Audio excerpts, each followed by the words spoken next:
Okay, welcome everybody. Thank you for coming. I'm going to be reading the second chapter of my book, After Hastings. The first chapter is available online on my website. If you want to back up and catch up after this reading, you can find out what happens before this. Again, thank you for coming. So just a little bit of background. After Hastings is set in the 11th century, the book runs from January 5th, 1067 to January 5th, 1069, over a period of 2 years. Historically, what happened in October of 1066, William the Norman came over to England and invaded, killing King Harold at the Battle of Hastings, also called the Battle of Senlac, on October 14th, 1066. It's been described as one of the most important dates in English history because it really changed the course of English history in so many ways. Prior to that, England was an Anglo-Saxon kingdom as opposed to the continent, which tended to be more Romance, southern and Western Europe, that carried on the traditions of Rome and the Holy Roman Empire. And England, up until then, really looked more towards Scandinavia. Culturally, they had close ties with the Danes, the Norwegians, and they had their very own way of their own body politic that was different from what they had on the continent. And that's one of the things that caused problems. So in After Hastings, it opens up with a quote from the Anglo-Saxon Chronicle, and midway through the quote is when history actually changes. The quote is an actual quote. The first half of the quote is an actual quote that describes the Battle of Hastings. The change happens when the Bretons side with King Harold against William, and they defeat William. Chapter 1 is set with Harold and his brother, Leofwine, is Ethelwine, sitting around waiting for a papal legate to come, an appointee from Pope Alexander. Now, William, at this point in the novel, has pretty much given up his claim to England. He realizes that he's not up for it, it's not going to happen, and he's given up his claim, and Harold knows that. So he's waiting for Hildebrand to come and inform him that the papacy has also given up their support for William, and that they are going to accept Harold as the King of England. So that's all in chapter 1, or before chapter 1. We'll pick up chapter 1 then, as Harold is waiting for the papal legate, whose name is Hildebrand, to appear. Harold's banquet hall had been decked out in red and gold for the event. Large tapestries hung from the walls, depicting the three magi presenting the gifts of gold, frankincense, and myrrh to the infant Christ. Interspersed with these were carved and painted wooden images of the great English saints. Edmund the Martyr, his body pierced with innumerable arrows. Alban, whose head lay on the ground while his executioner's eyes fell from his head, and Oswald of Northumbria, raising his ever-youthful hand against the pagan forces of King Penda. The sound of conversation mixed with music and song as small bands of minstrels made their way around the vast hall. Men and women in colorful robes also wandered around the tables, trying to find others who could be of some service to them. The king sat at his table, raised on a dais above the rest of the hall, permitting his guests to come and congratulate him on the end of his troublesome first year as monarch of England. Every now and again, Harold caught sight of his queen, Edith, circulating among the crowd, not seeming to care for her husband's party. The queen seemed to spend most of her time on the arm of Earl Morcar, her brother. Harold didn't mind the queen's inattentiveness. She had served her purpose in bringing about secure relations with Morcar in the north. Besides, Harold still had his mistress, Ilgitha Svanhals, when he required a more amorous relationship. One long table sat empty, awaiting the arrival of Hildebrand and his entourage. The legate had responded to his invitation by indicating he desired to arrive after the banquet had started. Harold thought it odd, but figured Hildebrand wanted to make a big entrance. No matter how much the church preached humility, its prelates always wanted more aggrandizement. When the steward rang a bell, the nobles and clergymen moved to find their way back to their seats. Before the last of them sat down, servers were already entering the great hall, bearing huge platters of roast meats, pies, and vegetables. The smell of fennel and aniseed filled the hall, mixed with the ever-present smell of the nobleman. Before the trays were brought to the table, the servants paraded them past first the steward and then the king to gain approval. As the guests were served, they fell on their meals without waiting for anyone else to have food before they began eating. Although conversation had practically ceased with the arrival of the food, it was replaced by the din of the assembled noblemen cutting and chewing their food. At one end of the hall, all the minstrels had assembled and began to work together to fill the hall with music. In this they were aided by the shape of the stone walls and ceiling, the hanging tapestries only slightly damping the music. At the head table, the king carefully carved strips of meat and, spearing them with the tip of his knife, fastidiously raised them to his lips. To his right, his brother Leofwine had cut his meat into cubes and was busy popping them into his mouth with greasy fingers, subsequently wiping them on his tunic.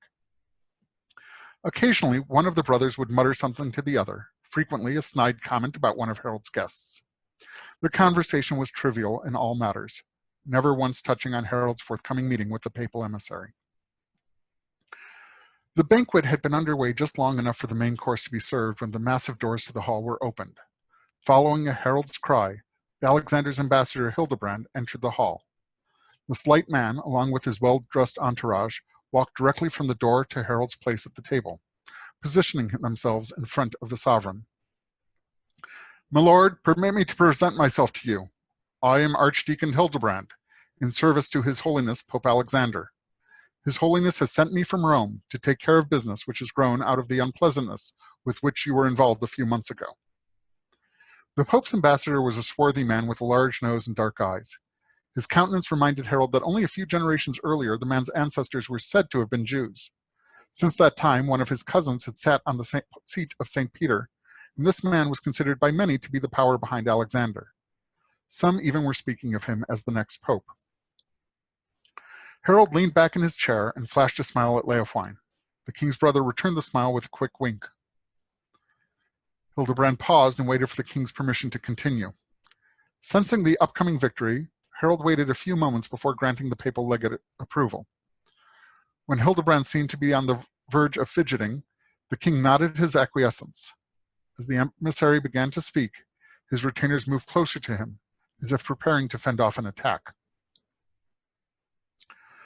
"Pope Alexander wishes it to be known that the person who refers to himself as Harold Godwinson, sometimes known as King Harold of England, second of that name, sits upon the throne which, by right and God's will, belongs to Duke William of Normandy."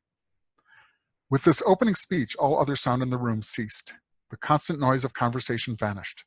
The sounds of knives cutting and teeth rending halted as every ear tried to hear the words that Hildebrand had uttered. As if realizing he now had the entire room as an audience, Hildebrand continued his message in a quieter voice.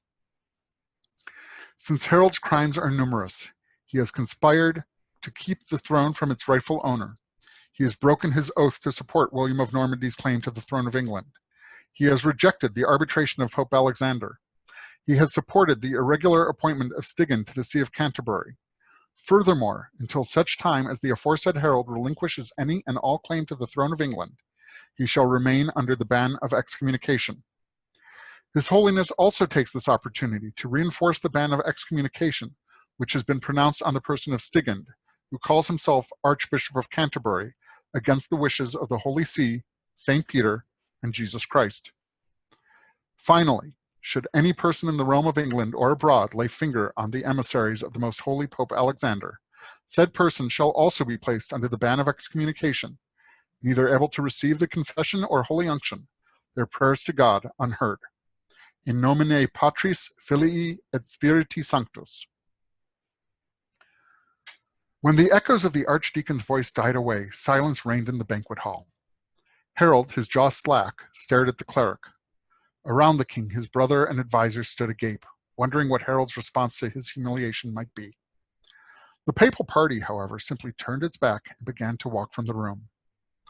When they had crossed halfway to the large double oaken doors, Harold regained his composure.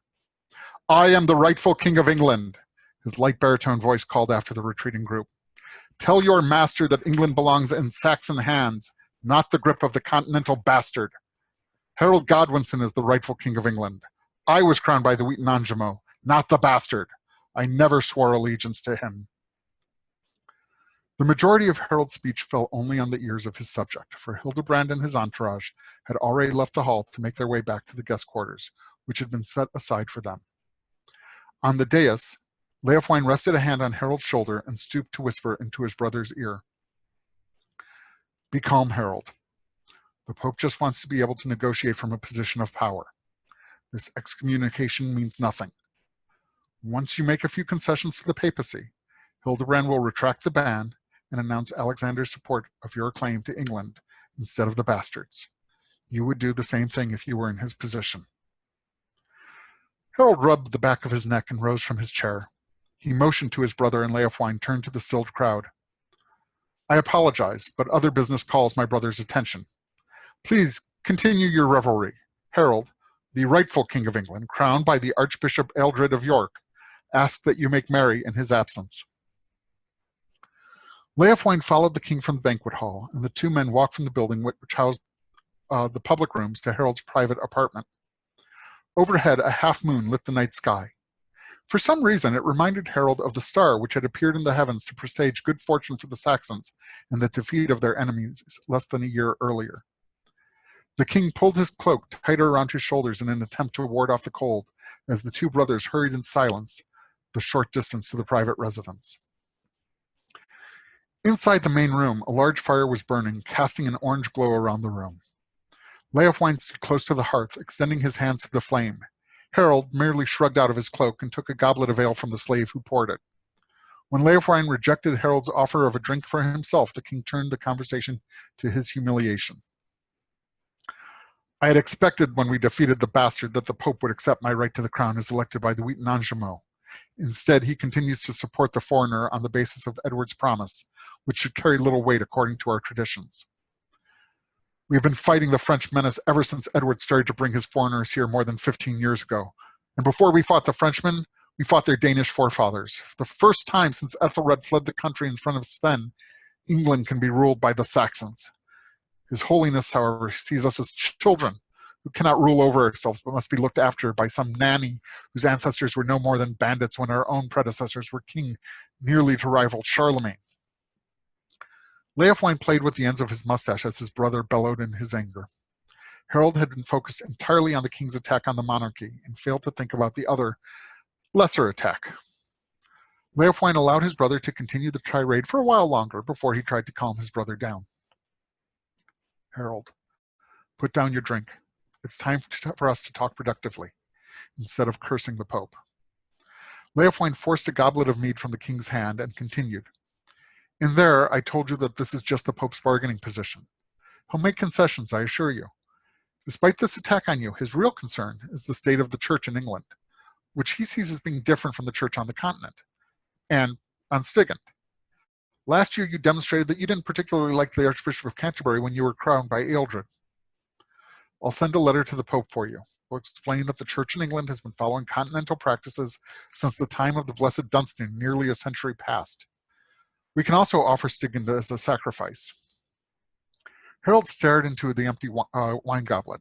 "And after we rid ourselves of Stigand, who will the Pope replace him with? I refuse to permit that Frenchman from Auxerre to try to take the seat of Canterbury. We can ask that His Holiness find a Saxon to represent him as Primate of England. Surely there must be one Saxon cleric who Alexander will trust." "See to it, then." Harold strode through the door to his apartment, leaving his brother alone in the room. Leofwine pulled on his cloak and went out into the wintry night to find a clerk who would be able to write the letter to the Pope. Leofwine and the clerk worked on the epistle until the candles had burned low in their holders. Frequently, Leofwine would halt in his dictation to have the clerk read back a portion of the missive. When at last the ink had been sanded dry and the letter could safely be rolled, Leofwine excused the exhausted cleric. With letter in hand, Leofwine went to the apartments of the papal legate. Hildebrand only kept him waiting a few moments before he agreed to see the Earl. "It is good of you to see me so late. I brought a letter from my brother to His Holiness. We offer a compromise in hopes that the Pope will see fit to lift his ban against my brother." Leofwine handed the vellum to Hildebrand. With a raise of his eyebrow, the legate unrolled the sheet and began to read in a deep voice. "From Harold, by grace of God and the consent of the Wheaton-Angemo of England, King of the English, to His Holiness, Lord Alexander, by divine permission Pope, second of that name since St. Peter, we give greetings and hope all is well. For as long as memory serves, the King of the English has been selected by the noblemen of England acting with the guidance of Supreme Council. In the present time, these men form the Witenagemot. In the past, they formed the Rotwalda. Such an arrangement has functioned since before the time when your most holy and revered predecessor, Gregory, sent the saintly Augustine to convert our forefathers from their heathen errors. The saintly Augustine and the holy Gregory blessed the manner in which the Saxons selected our monarchs and promised not to interfere. For as the historian Bede tells us, Pope Gregory saw that the Angles had good customs, which should be used by Augustine. Well, in recent times, King Edward, who departed this world 1 year ago, selected a man to succeed him to the throne. Such a practice has never been used by the English and goes against all of our custom. We beseech you, therefore, to accept the judgment of Pope Gregory and the apostle to the Angles, and accept Harold as the rightfully appointed and anointed King of the English. Your accusation that the English have turned from the proper path of God is also untrue. Although we followed strange customs when Augustine arrived on our shore, he and his men taught us the proper way of worship. The old ways were put to rest after a meeting held at the monastery at Whitby, and although the English may have lapsed since that time, Holy Dunstan, formerly Archbishop of the See of Canterbury, moved to correct the English in all ways and reformed the wayward Church of England. To one of your demands we do acquiesce. We submit that the removal of the irregularly elected Archbishop of Canterbury, Stigand, shall occur at such time as a replacement shall be appointed. Since the current difficulties stem from the appointment of a French foreigner to the See of St. Augustine, we would ask that a native of English soil be nominated and submit these names, which we are sure will meet with the approval of the canons of Canterbury. First, our cousin Ethelric, who was once before nominated for the archbishopric and whose declension set off the current troubles. Or second, Sitric, who is currently the abbot of the monastery of Tavistock. We commend this letter to your courier, the Archdeacon Hildebrand, along with a gift of Peter's pens to demonstrate our desire to remain within the good graces of your holiness. Heraldus Rex Angliae. Hildebrand rolled the letter carefully, wrapping the scroll with a strip of vellum and placing his seal over the scene. One of his attendants carried the vellum to Leofwine to have him add the royal seal next to the papal signature. I will see that your offer is made to His Holiness, although I cannot promise or predict what his words will be. Thank you. Leofwine fiddled with his mustache to hide his nervousness. We can only hope that the Pope will agree with our pleas. Now, I bid you good night. Leofwine turned quickly and exited into the chill January air. A light snow had begun to fall, and he hurried back to his rooms, where, he hoped, a roaring fire would already be waiting for him. When Leofwine appeared in the banquet hall the next morning, Harold informed him that the papal party had already left for the continent under royal protection. Leofwine related to Harold the contents of his letter, and the two men arranged for the names of Ethelric and Sitric to be officially sent to Canterbury. Both men knew that Stigand would raise a fuss, and that Ethelric was too old to finally assume the duties which had first been offered him 15 years earlier. Sitric would be the next Archbishop of Canterbury. And that